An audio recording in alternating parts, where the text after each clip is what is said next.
Jemaat The Chemistry dan sahabat FB yang dikasih Tuhan, kita semuanya sangat bangga dengan, saya percaya sebagian besar orang Indonesia sangat bangga dengan Menteri Kelautan kita yang lama, yaitu Ibu Susi, bukan Ibu Puji, tapi Ibu Susi, saudara-saudara. Dan salah satu motonya adalah kita harus makan ikan. Siapa yang tidak makan ikan ditenggelamkan. Nah, saudara-saudara yang kasih Tuhan, hari ini judul daripada khotbah kita adalah sepotong ikan goreng. Sepotong ikan goreng. Dan itu terambil dari Injil Lukas pasal 24 ayat 36 sampai dengan ayat 49. Mari buka Alkitab saudara dan saya bacakan untuk kita semua. Injil Lukas ayat 24, pasal 24 ayat 36 sampai dengan 49. Demikian bunyinya. Dan sementara mereka bercakap-cakap tentang hal-hal itu, Yesus tiba-tiba berdiri di tengah-tengah mereka dan berkata kepada mereka, "Damai sejahtera bagi kamu." Mereka terkejut dan takut dan menyangka bahwa mereka melihat hantu. Akan tetapi ia berkata kepada mereka, "Mengapa kamu terkejut? Dan apa sebabnya timbul keraguan-raguan di dalam hati kamu? Lihatlah tanganku dan kakiku, aku sendirilah ini. Rabalah aku dan lihatlah, karena hantu tidak ada daging dan tulangnya, seperti yang kamu lihat ada padaku." Sambil berkata demikian, ia memperlihatkan tangan dan kakinya kepada mereka. Dan ketika mereka belum percaya karena girangnya dan masih heran, berkatalah ia kepada mereka, "Adakah padamu makanan di sini?"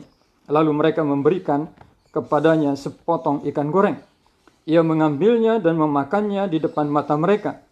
Ia berkata kepada mereka, "Inilah perkataanku yang telah kukatakan kepadamu ketika aku masih bersama-sama dengan kamu, yakni bahwa harus digenapi semua yang ada tertulis tentang aku dalam kitab Taurat Musa dan kitab Nabi-Nabi dan kitab Mazmur." Lalu ia membuka pikiran mereka sehingga mereka mengerti kitab suci. Katanya kepada mereka, "Ada tertulis demikian, Mesias harus menderita dan bangkit dari antara orang mati pada hari yang ketiga. Dan lagi dalam namanya berita tentang pertobatan dan pengampunan dosa harus disampaikan kepada segala bangsa. Mulai dari Yerusalem, kamu adalah saksi dari semuanya ini, dan aku akan mengirim kepadamu apa yang dijanjikan Bapakku. Tetapi kamu harus tinggal di dalam kota ini sampai kamu diperlengkapi dengan kekuasaan dari tempat tinggi." Amin. Berbahagia setiap orang yang mendengar firman Tuhan dan melakukannya dalam hidupnya. Jemaat The Chemistry dan sahabat FB yang dikasih Tuhan, selama 40 hari Tuhan Yesus berulang-ulang menampakkan diri, menyatakan diri kepada para murid dengan satu tujuan, untuk meyakinkan mereka, menegaskan kepada mereka, membangun iman mereka bahwa sungguh dia sudah bangkit, dia sudah hidup. Nah, kita memasuki hari kebaktian yang ketiga di dalam kebangkitan Tuhan Yesus. Minggu lalu kita mendengar firman Tuhan mengenai berbahagia orang yang percaya walaupun tidak melihat. Nah, hari ini firman Tuhan berbicara tentang sepotong ikan goreng. Nah, kisah tentang sepotong ikan goreng ini adalah kisah yang berkaitan dengan penampakan atau penyataan diri Tuhan Yesus kepada para murid-murid yang masih bimbang dan yang masih ragu dan ketakutan sesudah peristiwa penyaliban dan kebangkitan Tuhan Yesus. Dalam Injil Lukas kita membaca bagaimana ada dua orang yang dalam perjalanan ke Emmaus bertemu dengan Tuhan Yesus. Lalu mereka kembali ke Yerusalem, bertemu dengan para murid yang lain, menceritakan pertemuan mereka tentang bersama dengan Tuhan Yesus, tetapi mereka tidak percaya. Mereka berkumpul di dalam suasana yang masih di dalam rasa takut. Suasana yang masih dalam keadaan bimbang. Lalu di sanalah Tuhan Yesus akhirnya datang kepada mereka, dan untuk membuktikan bahwa dia adalah Tuhan yang sudah bangkit itu, dia berkata kepada para murid, apakah mereka mempunyai makanan di sini? Lalu firman Tuhan berkata, lalu mereka memberikan kepadanya sepotong ikan goreng, ia mengambilnya dan memakannya di depan mata mereka. Ayat 42-43. Lalu mereka memberikan kepadanya sepotong ikan goreng, ia mengambilnya dan memakannya di depan mata mereka. Nah, jemaat Dekemisteri yang dikasih Tuhan dan sahabat FB semuanya, judul sepotong ikan goreng ini adalah judul yang diberikan supaya kita mengingat kebenaran firman Tuhan yang dinyatakan di dalam peristiwa Tuhan Yesus makan sepotong ikan goreng ini. Nah, saya tidak akan menjelaskan apa arti daripada sepotong ikan goreng ini, saudara-saudara. Ya. Saya yakin betul bahwa yang dimaksud dengan sepotong ikan goreng ini adalah betul-betul ikan yang digoreng. Ya. Jadi Tuhan Yesus betul-betul makan. Saya tidak melihat apa makna daripada sepotong ikan goreng ini secara rohaninya. Tidak. Jadi saya membatasi diri di dalam menafsirkan makna daripada sepotong ikan goreng ini hanya sebatas itu adalah memang sepotong ikan goreng di mana Tuhan Yesus memakannya di depan mata para murid. Tetapi walaupun sepotong ikan goreng ini adalah betul-betul memiliki arti literal, arti yang wajar, arti yang normal, dari pembacaan kita diajar setidaknya ada 3 kebenaran yang harus kita terima. Kebenaran yang pertama adalah dari ayat 36 sampai dengan ayat yang ke-39. Saya bacakan sekali lagi kepada kita. Dan sementara mereka bercakap-cakap tentang hal-hal itu, Yesus tiba-tiba berdiri di tengah mereka dan berkata kepada mereka, "Damai sejahtera bagi kamu."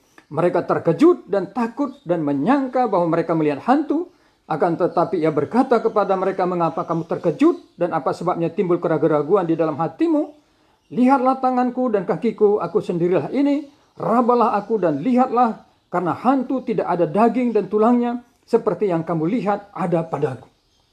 Kebenaran yang pertama yang kita bisa temukan dari pembacaan ayat 36 sampai 39 ini adalah Tuhan Yesus adalah Tuhan yang menyatakan diri kepada murid-murid.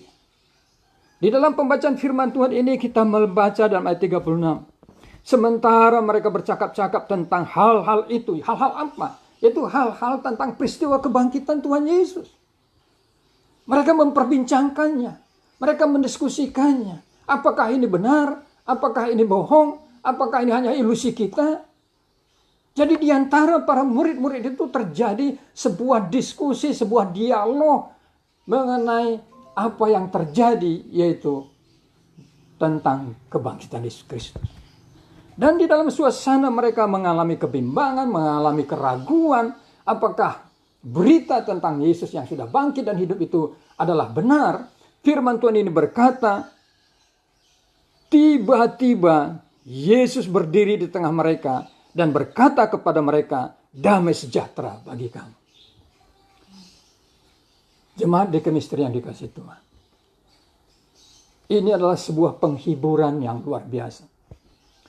Ini adalah sebuah kebenaran yang tidak boleh kita lupakan sebagai pengikut Tuhan Yesus, sebagai umat Tuhan, sebagai murid Tuhan. Di dalam peristiwa-peristiwa kehidupan kita yang banyak perbincangan, yang banyak perdebatan, yang banyak kegelisahan, yang banyak membingungkan. Seperti umpamanya kasus pandemi COVID yang kita hadapi hari-hari ini. Seluruh dunia bingung. Bagaimana mengatasi, menyelesaikan masalah ini? Apakah ini hukuman Tuhan? Apakah ini cobaan Tuhan? Ada diskusi, ada perdebatan tentang semuanya itu. Tetapi kita bersyukur bahwa di dalam kehidupan kita yang sering sekali berhadapan dengan hal-hal yang membingungkan, Yesus hadir bersama kita. Yesus ada di tengah-tengah kita. Yesus melihat keadaan kita. Kalau kita membaca firman Tuhan dalam Perjanjian Lama, Keluaran pasal 3 umpamanya. Di sana kita membaca bagaimana Allah berkata kepada Musa, "Aku telah melihat penderitaan umatku. Aku telah mendengar jeritan mereka." Pada saat itu, umat Tuhan, umat Israel yang sedang berkembang di Mesir, ada di dalam penganiayaan Firaun. Ada di dalam suasana yang sulit, suasana yang sukar. Seakan-akan kesulitan dan penderitaan mereka tidak terjangkau oleh Allah. Seakan-akan di sana Tuhan tidak peduli terhadap penderitaan umatnya. Tetapi firman Tuhan berkata, apa yang kita tidak mengerti, jelas Tuhan melihat. Tuhan ada memperhatikan umatnya Israel. Sehingga dia mengutus Musa untuk membebaskan mereka. Inilah satu kebenaran yang harus kita yakini. Mungkin dengan dampak daripada COVID-19 ini, yang berkaitan dengan ekonomi saudara, yang berkaitan dengan kesehatan saudara, yang berkaitan dengan pekerjaan dan usaha saudara, yang berkaitan dengan aspek-aspek kehidupan yang lain sosial kita. Mari kita yakin Tuhan Yesus hadir bersama dengan kita. Karena dia sendiri berkata, "Aku sekali-kali tidak meninggalkan engkau. Aku menyertai engkau sampai akhir zaman." Mari Bapak Ibu yang dikasihi Tuhan, ada Tuhan di tengah-tengah kita. Dan dia berkata, damai sejahtera bagi kamu. Dan inilah seharusnya yang terjadi dalam hidup kita.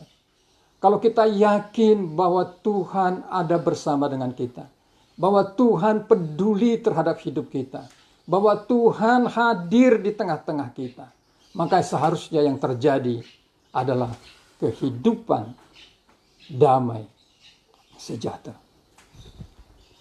Situasi lingkungan kita boleh bagaikan badai yang menderu. Suara petir dan guntur yang menggelegar memang menakutkan.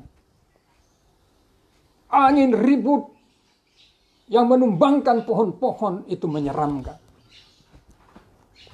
Tetapi di tengah-tengah badai yang ombaknya begitu besar, seperti seorang kapten kapal berpengalaman, dia tidak panik. Dia tetap memiliki ketenangan. Begitulah seharusnya kita hidup di tengah-tengah badai-badai kehidupan ini.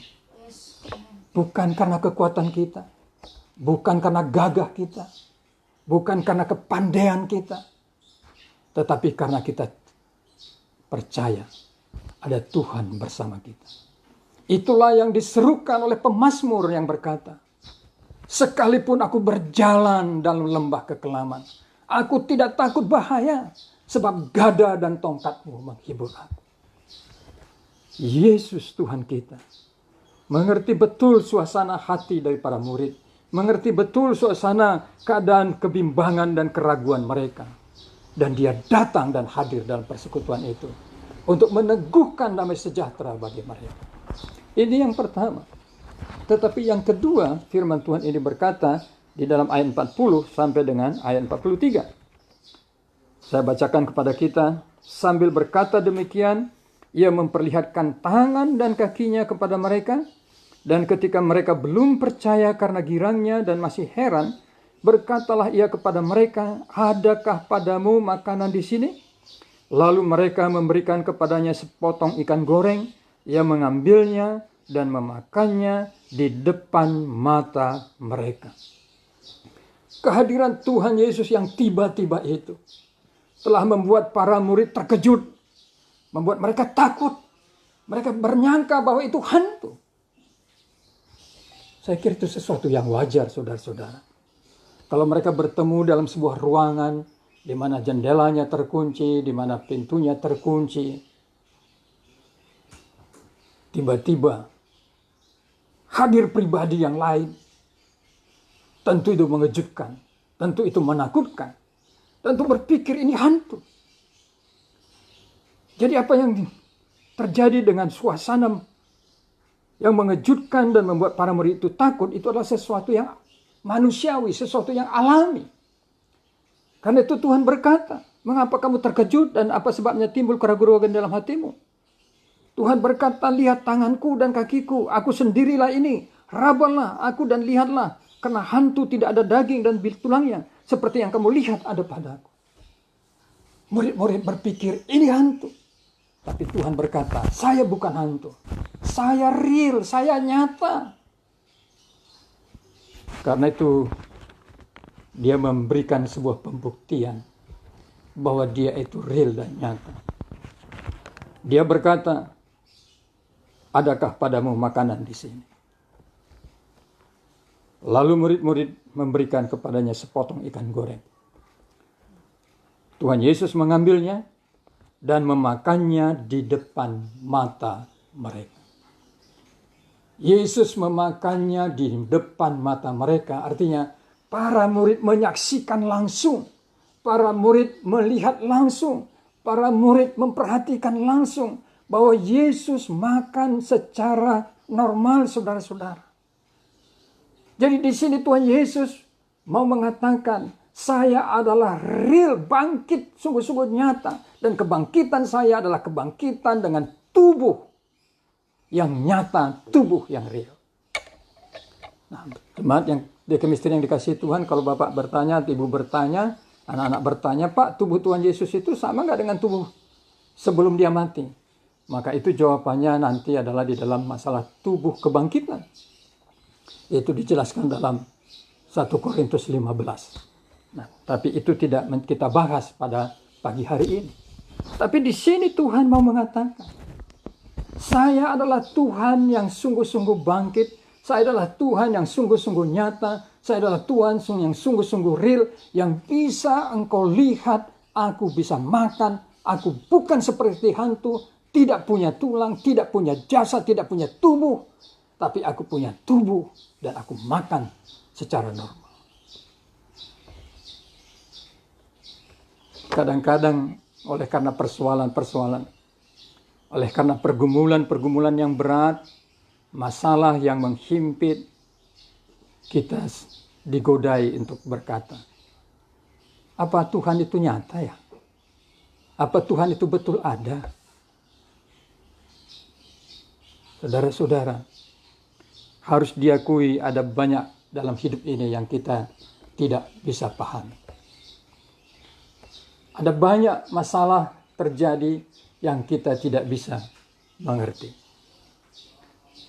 Tetapi ketidakpemahaman kita tentang peristiwa yang terjadi, ketidakmengertian kita dengan masalah-masalah yang terjadi, tidak berarti bahwa Allah tidak nyata, bahwa Allah tidak real. Dia sungguh ada, dia sungguh nyata.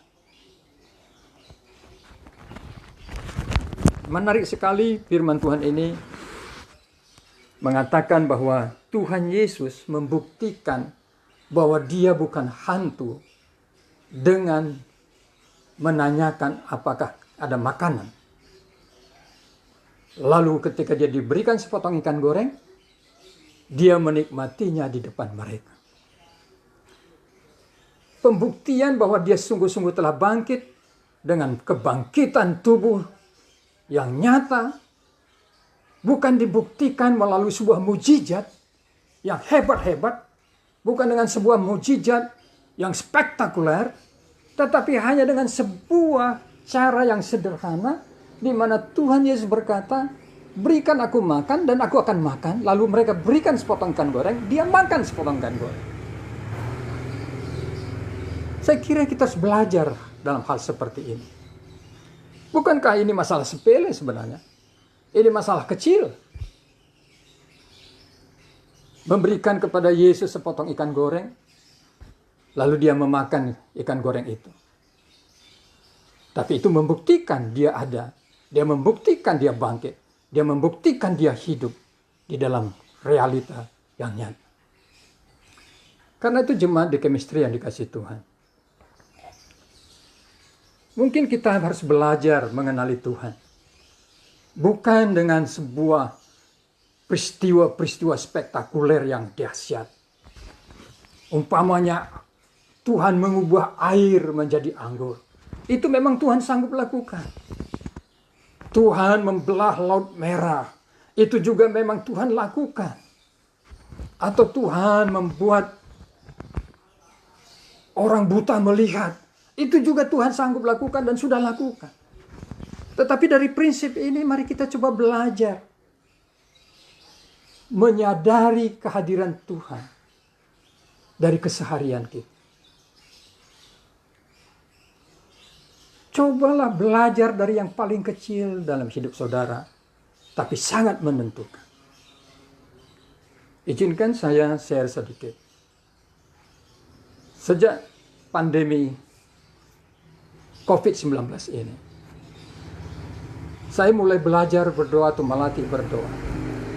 Kalau malam saya berdoa, Tuhan, kiranya oleh anugerah-Mu besok pagi saya bisa bangun dan masih hidup menikmati napas yang baru. Lalu kalau pagi saya bangun, yang saya ucapkan Tuhan, saya mengucap syukur karena Engkau masih berikan saya napas kehidupan dan kesehatan. Saya mau belajar bahwa kalau saya masih hidup, itu karena Tuhan ada dan Dia memberikan kehidupan kita. Kalau kita kembali kepada makanan, bukankah kita semakin belajar tentang kehadiran Tuhan dengan menikmati hidangan yang paling sederhana? Mungkin oleh karena pandemi ini kita tidak lagi makan daging atau hanya makan tempe saja. Yang kita nikmati mungkin bukan tempe, Indomie. Bahkan Indomie pun tanpa telur. Tetapi bukankah kita harus bisa melihat itu adalah sebuah bukti Tuhan itu hadir dalam hidup kita. Adalah sangat duniawi. Ketika kita hanya mengukur kehadiran Tuhan dengan mobil yang mewah, rumah yang mewah, deposito yang banyak. Tuhan tidak benci pada orang kaya. Tuhan menjanjikan juga berkat kepada orang-orang yang takut akan Dia. Tetapi kehadiran Tuhan tidak ditentukan oleh hal-hal yang spektakuler seperti itu. Tuhan hadir dalam peristiwa-peristiwa kecil dalam hidup kita. Ini pelajaran yang kedua. Pelajaran yang ketiga adalah di dalam ayat yang 44 sampai dengan 45 yang bunyinya demikian. Ia berkata kepada mereka, inilah perkataanku yang telah kukatakan kepadamu ketika aku masih bersama-sama dengan kamu, yakni bahwa harus digenapi semua yang ada tertulis tentang aku dalam kitab Taurat Musa dan kitab Nabi-Nabi dan kitab Mazmur. Lalu ia membuka pikiran mereka sehingga mereka mengerti kitab suci. Kebenaran yang ketiga yang kita bisa dapatkan di dalam pembacaan firman Tuhan yang berkaitan dengan peristiwa Yesus memakan sepotong ikan goreng adalah bahwa mengenal Yesus itu adalah anugerah yang diberikan Tuhan. Ayat 44 firman Tuhan berkata begini. Ia berkata kepada mereka, inilah perkataanku yang telah kukatakan kepadamu ketika aku masih bersama-sama dengan kamu, yakni bahwa harus digenapi semua yang ada tertulis tentang aku dalam kitab Taurat Musa dan kitab Nabi-Nabi dan kitab Mazmur. Di dalam ayat 44, Tuhan Yesus menjelaskan mengenai apa inti daripada ajaran kitab Nabi-Nabi, apa inti dari ajaran kitab Musa, apa inti daripada kitab Mazmur, yaitu berpusat kepada pribadinya. Belajar Alkitab itu harus, jemaat Tuhan. Saya sebagai pengajar di Sekolah Tinggi Teologi Injil Indonesia Jakarta mendorong saudara untuk mau punya jiwa belajar firman Tuhan. Tetapi sebagai pengajar di Sekolah Teologi saya mau berkata, Anda bisa ahli dalam bahasa Yunani. Anda boleh ahli dalam eksegesa bahasa aslinya. Anda bisa ahli dalam eksposisinya. Tetapi Anda belum tentu menemukan pengenalan akan Yesus dalam studi saudara. Pengenalan akan Yesus dari pembacaan firman Tuhan adalah pertolongan Tuhan, kemurahan Tuhan. Ayat 45 berkata begini, lalu ia membuka pikiran mereka sehingga mereka mengerti kitab suci. Lalu ia membuka pikiran mereka sehingga mereka mengerti kitab suci. Kitab suci kita, firman Tuhan, Alkitab ini adalah sesuatu yang luar biasa indahnya, luar biasa kuasanya, luar biasa dalamnya. Saya sering mengilustrasikan bahwa Alkitab ini bagaikan sebuah kolam, saudara-saudara. Seorang bayi ketika dimasukkan ke dalam kolam itu, dia tidak akan mati tenggelam. Dia bisa tetap hidup karena kolam itu tidak membuat dia tenggelam. Tetapi ketika seorang ahli selam yang luar biasa di tengah lautan masuk ke dalam kolam itu, dia tidak pernah menemukan dasar kolam itu. Karena kolam itu begitu dalam dan terlalu dalam untuk keahlian. Sama dengan Alkitab. Kebenaran firman Tuhan yang berkaitan dengan pengenalan akan Yesus, itu hanya bisa kita temukan dan pahami jika Tuhan memberi pengertian kepada kita. Karena itu perlu sekali kita selalu mengandalkan Roh Kudus. Karena Tuhan Yesus berkata dalam Injil Yohanes bahwa Roh Kudus datang untuk memimpin kita kepada segala kebenaran. Lalu yang keempat, firman Tuhan ini mengajarkan kepada kita tentang kebenaran yang luar biasa sekali. Di dalam ayat 46 sampai dengan ayat 47 bunyinya, 48 bunyinya demikian. Katanya kepada mereka ada tertulis demikian, Mesias harus menderita dan bangkit dari antara orang mati pada hari yang ketiga. Dan lagi dalam namanya berita tentang pertobatan dan pengampunan dosa harus disampaikan kepada segala bangsa, mulai dari Yerusalem. Kamu adalah saksi dari semuanya ini, dan aku akan mengirim kepadamu apa yang dijanjikan Bapakku. Tetapi kamu harus tinggal di dalam kota ini sampai kamu diperlengkapi dengan kekuasaan dari tempat tinggi.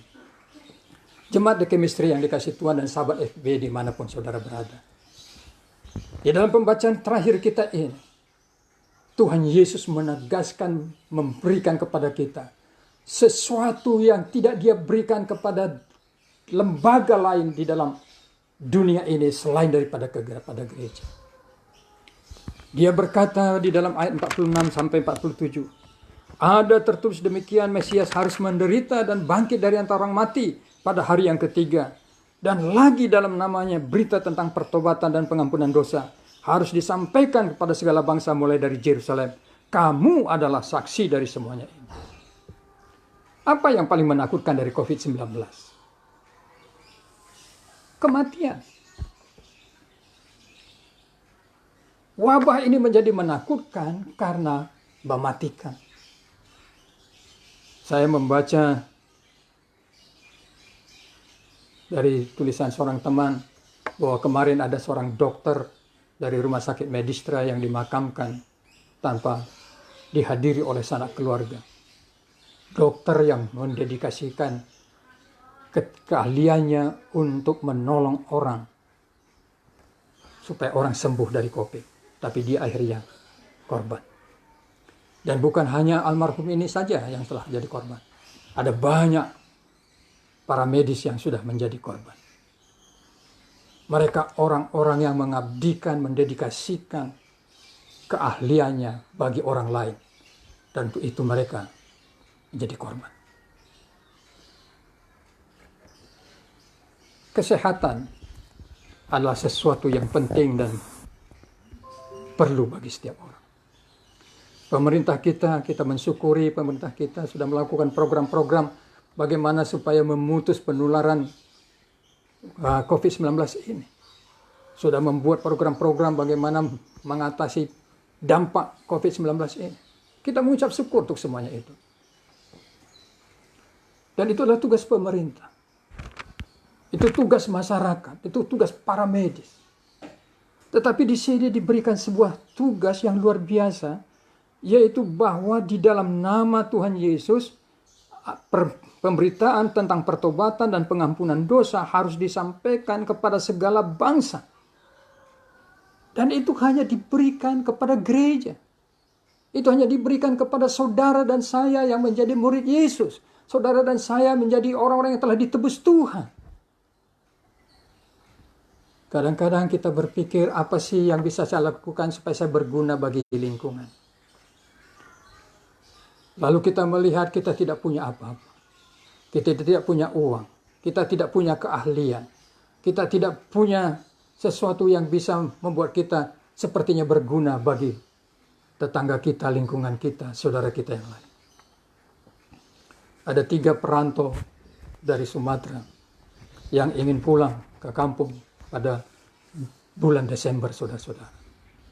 Yang satu sarjana ekonomi, dia ekonominya bagus, sukses. Dia berkata, yuk kita pulang. Saya mau membuka bank perkreditan di sana supaya saudara-saudara kita di kampung ekonominya bisa maju. Lalu temannya yang seorang arsitek berkata, saya setuju kita harus pulang. Saya akan ketemu kepala desa dan memberikan program bagaimana caranya kita membangun jalan desa supaya bagus. Lalu seorang lulusan teologi diajak oleh kedua orang ini untuk ikut pulang kampung. Sarjana teologi ini bilang, waduh kalian sih enak. Kalian bisa bangun ekonomi desa kita. Kalian bisa bangun infrastruktur desa kita. Tapi saya kan hanya seorang hamba Tuhan, saya hanya seorang pendeta. Lalu sarjana ekonomi dan sarjana arsitektur ini kaget mendengar jawaban sarjana teologi ini. Dia berkata, kan kamu lebih hebat dari kami. Sarjana teologi lainnya berkata, bagaimana bisa? Kalau kami hanya bisa membangun ekonomi desa kita. Kami hanya bisa membangun infrastruktur desa kita. Tapi kalau kamu pulang, kamu beritakan Injil, beritakan keselamatan, maka orang kampung kita mengalami kemajuan, sumber daya manusianya menjadi maju, karena mereka dibebaskan dari perdukunan, dibebaskan dari kebodohan. Di dalam Yesus bisa mengubah orang. Lalu sarjana teologi ini tertunduk dan berkata, ya Tuhan, ampuni aku. Aku telah lupa bahwa Engkau lebih daripada emas dan perak. Engkau sanggup membuat orang lumpuh berjalan. Saudara, akhirnya mereka berangkat ke kampung. Sarjana ekonomi melakukan programnya. Sarjana arsitektur melakukan programnya. Lalu si sarjana teologi membuat KKR kebangunan rohani. Penduduk desa itu mengalami transformasi. Bukan karena ekonominya. Bukan karena arsitekturnya. Tetapi karena ada Yesus yang mengubah hidup